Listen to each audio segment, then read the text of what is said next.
and welcome to a video about a car. This particular car is the new Toyota Rav4, and quite interestingly, for me at least, the Rav4 was in 2018 the 5th best-selling car in the entire world. So there's a lot at stake here. Toyota must have felt some pressure to get this right. So have they? Join your intrepid motoring journalist, me, on an adventure to find out. When we first saw images of this all-new Rav4, as a team we thought, oh dear, what have they done? But we were pleasantly surprised when it arrived for our test drive. It's a dramatically different look for Toyota, all angular and hard edges with a big flat nose, but it really grows on you and certainly gets a lot of attention. Well, let's start with the unpleasant news first, and that's usually the pricing. But in this particular case, the news actually isn't that bad. And that's because the entry-level Rav4 in this generation has gone on sale for less than 20,000 Rand more than the outgoing generation. That's a pretty good effort from Toyota, especially in a market where it feels like the price of cars just rises dramatically all the time. And so this 2-litre all-wheel drive GXR model, which I'm driving, is about 508,000 Rand. And even though it's over that psychological R500,000 Rand mark, if you compare it to its rivals, of which there are many on the market, it's actually pretty much bang on with what's out there. And we'll get to all those rivals in a bit. The other unfortunate news is that there won't be a diesel coming to this country. So if you had your heart set on a diesel, well, yeah, tough.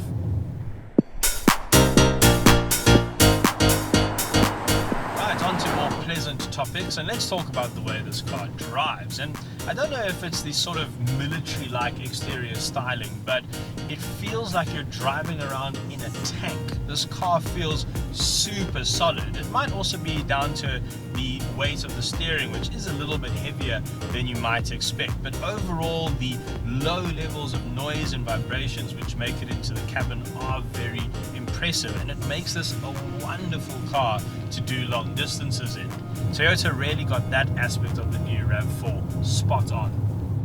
What I'm less enthusiastic about is the transmission. CVT boxes are getting better all the time, but in my experience, when you fit them to large-ish cars like this with relatively low torque engines, the result is not great. There's a fairly unpleasant droning sound when you're accelerating, for instance, up a hill, and the car feels quite sluggish off the line, the engine feels quite strained, and when you're trying to overtake, things then get really pretty noisy indeed. Now, most of the time it's not really an issue, and if you're a more relaxed driver, not trying to get anywhere in a hurry, you probably won't notice many of these issues. But, and I know this is becoming a bit of a cliche in the motoring world, I really do feel like this car would have been better off with a traditional auto box. Hear that?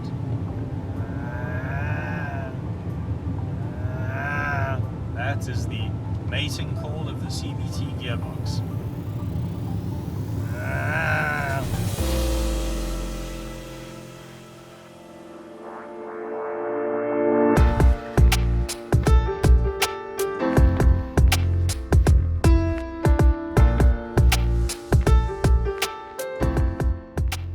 Right, the interior of the Rav4, and it is interesting. I don't know if it all really works. It's all quite chunky and orange. I think that's probably not standard though. You don't have to have orange. But there are some nice touches like a wireless cell phone charging pad down here. That's very useful. Dual zone climate control. All of your knobs and modes are very easy to use over here next to the gear lever. You do get such luxurious features as heated and cooled seats.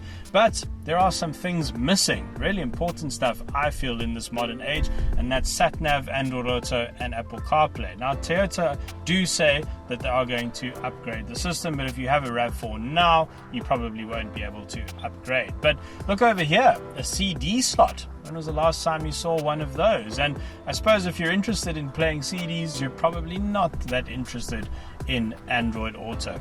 But overall, I suppose Toyota is better known for their practical approach to interiors, and this strikes a really nice balance between being rugged and being luxurious. It's a very comfortable place to be, and most importantly, it does feel like nothing's ever going to break in here.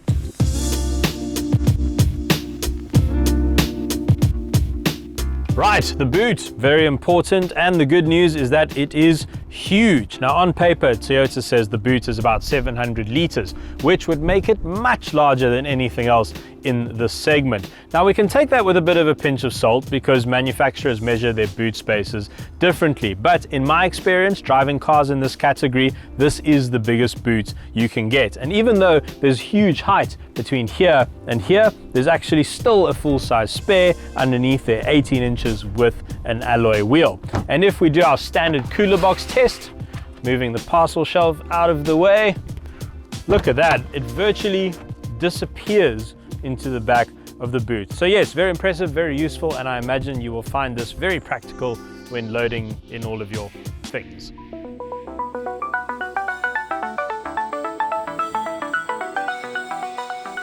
As I mentioned, there's no diesel coming to South Africa in the new RAV4, and unfortunately the hybrid RAV4, which I'd love to drive and which has come in for some high praise, is not coming to the country either. So that leaves two petrol engines for you to choose from, a 2-litre 4-cylinder and a 2.5-litre 4-cylinder.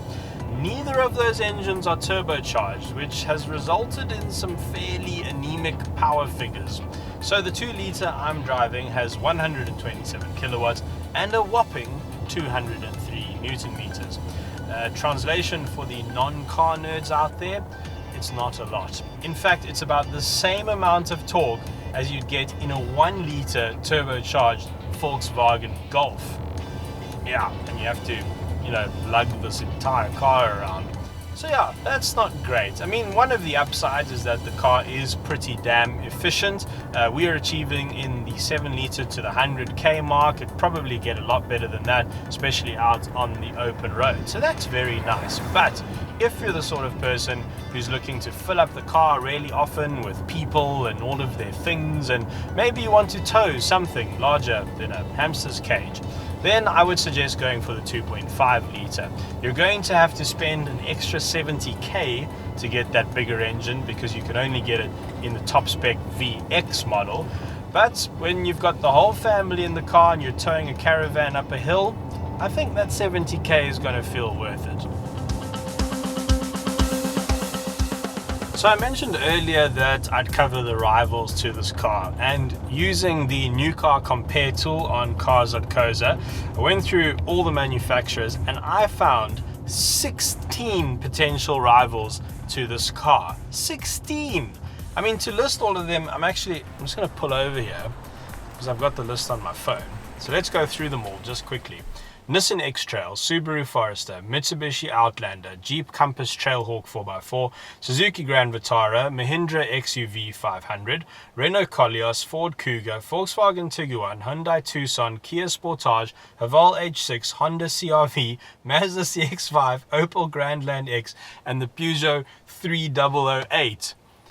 That is ridiculous. So obviously we've got to narrow this down, and for me what I would do is split it into cars that you'd actually want to take off-road and get them dirty, and cars where you'd rather not. And for me that narrows it down quite a lot. And based on price, capability and the general size of the car, I would say this car's closest rivals are the Nissan X-Trail and the Subaru Forester. And if I had to choose between those three, the new Forester range, in my opinion, doesn't have great engines. The Nissan X-Trail has an excellent warranty and a really good diesel engine, but you can't get it in an auto. And that pretty much leaves, for me, a two-header between this and the X-Trail. And I think I might take this. The new RAV4 is not a perfect product, but it is a very good all-rounder. There are some important things missing, especially when it comes to the infotainment system, and my least favorite part of the package is definitely the transmission. But in almost every other aspect, the new RAV4 impresses. And if you're the sort of person who never really leaves the concrete jungle, then yes, a car like the Mazda CX-5 or maybe the Volkswagen Tiguan is a better option. But if you enjoy getting out there and exploring the country, if the idea of a road trip excites you, then I think this new RAV4 will very rarely disappoint you.